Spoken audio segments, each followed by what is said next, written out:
Assalamualaikum warahmatullahi wabarakatuh. Perkenalkan, saya Taufikur Rahman, kelas dengan NIM 1303 1844024, kelas IT 4203, dengan dosen pengampu Bapak Gede Agung Ari Wisudiawan, Fakultas Informatika Telkom University Bandung. Pada kesempatan video kali ini saya akan menjelaskan salah satu materi dari transaction processing part 2 ya. Nah, yaitu locking protocol. Nah, sebelum itu saya akan menjelaskan apa sih locking protocol ini. Oke, jadi locking protocol itu merupakan sebuah mekanisme untuk mengontrol akses yang bersamaan yang masuk ke dalam data item ya. Jadi jika ada akses yang bersamaan ke dalam data item akan dikontrol oleh locking protokol ini. Nah, untuk data item itu bisa di-lock dengan dua mode ya, ada mode eksklusif dan mode shared. Jadi mode eksklusif ini bisa bisa melakukan read dan juga bisa melakukan written. Nah, untuk shared itu hanya bisa melakukan read saja ya.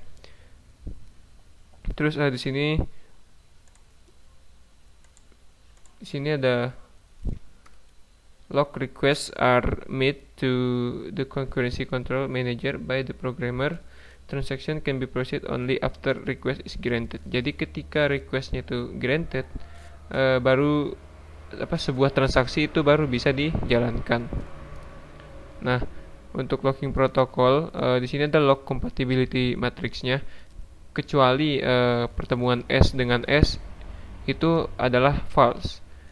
Selain S dengan S itu hasilnya adalah false. Jadi dia bisa dilihat di sini X dengan S itu false. Maaf, salah. Ya. X dengan S itu false, X dengan X juga false, S dengan X juga false. Jadi intinya adalah selain pertemuan antara S dengan S itu hasilnya false. A transaction may be granted a lock on an item if the requested lock is compatible with locks already held on the item by other transaction.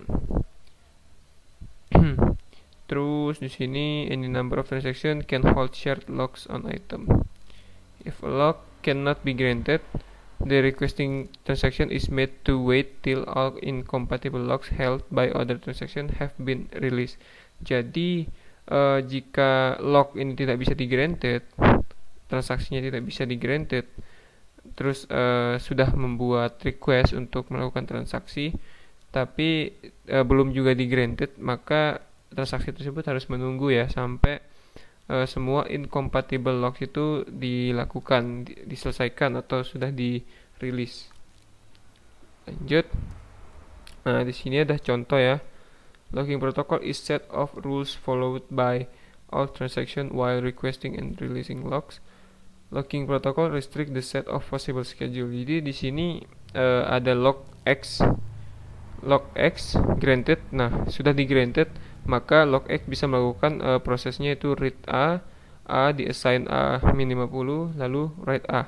Tadi penjelasan tadi bahwa eksekutif, kalau tidak salah eksklusif ya. Maaf. Eksklusif itu bisa melakukan read dan write ya. Nah, di sini sudah ditunjukkan bisa melakukan read dan write. Nah, untuk lock S ini belum mendapat granted sehingga tidak bisa menjalankan prosesnya. Lalu lock XB di granted dan bisa mengunlock A. Nah, setelah itu S-nya langsung turun sampai bawah sini sehingga bisa di granted dan bisa read A. Nah, lalu lock SB di sini belum di granted ya. Di sini sudah mengunlock A. Lalu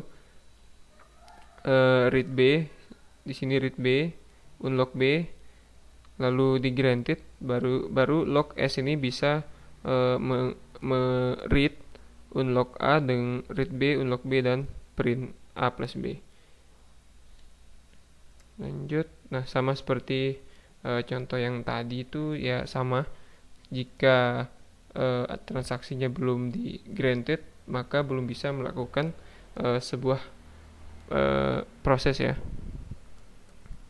Nah, di sini locking protocol is not sufficient to guarantee serializability. Jadi dia tuh nggak cukup untuk menjamin serializability ya. Tidak cukup lah untuk menjamin serializability. Terus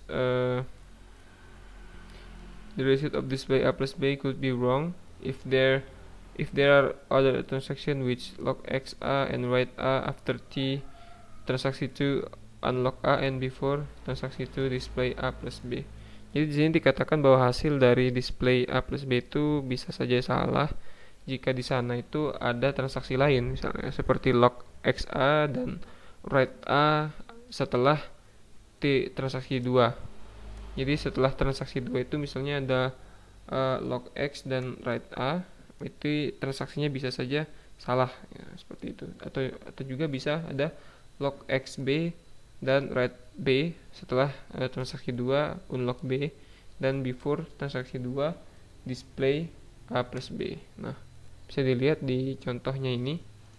Jadi transaksinya bisa salah jika ada hal ini ya di dalam prosesnya. Lanjut. Nah, consider the partial schedule. Ini sama seperti yang tadi ya, lock XB, read B, write B, karena lock X bisa melakukan read dan write ya. Lock S hanya bisa melakukan read, baru lock SB, setelah itu baru lock X A.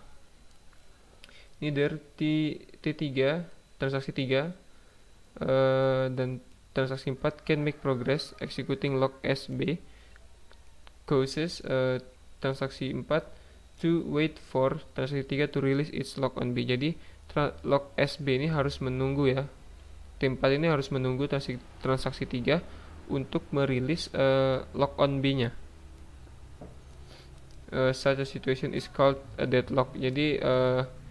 Jadi ketika T4 ini menunggu T3 untuk merilis lock on B, maka itu prosesnya disebut situasinya disebut deadlock. Lanjut. Nah, di sini in addition to deadlocks there a possibility of starvation. Jadi selain deadlocks ada juga kemungkinan akan mengalami starvation. Starvation occurs if the concurrency control manager is badly designed. Jadi terjadi jika control file yang bersamaan itu buruk ya, didesain dengan tidak baik gitu. Concurrency control manager can be designed to prevent starvation. Jadi ketika concurrency control manager ini bagus, maka itu bisa mencegah starvation. Nah, ini example dari starvationnya. Lock S A ini sudah di grant, maka bisa dijalankan. Terus ini juga sudah di grant, dan lock X ini tidak di grant sehingga T1 akan berjalan lagi. Unlock, lalu lock S akan di grant S, baru T2 berjalan. Lock S, grant S, baru unlock A lagi, dan seterusnya. Nah, mungkin sekian pembahasan mengenai locking protokol, semoga bisa dimengerti ya. Untuk pembahasan materi yang lebih lanjut dan lebih detail bisa dilihat di link yang sudah saya cantumkan nanti di deskripsi video. Terima kasih sudah menonton, semoga bermanfaat. Jika ada kritik dan saran bisa disampaikan melalui komentar. Assalamualaikum warahmatullahi wabarakatuh.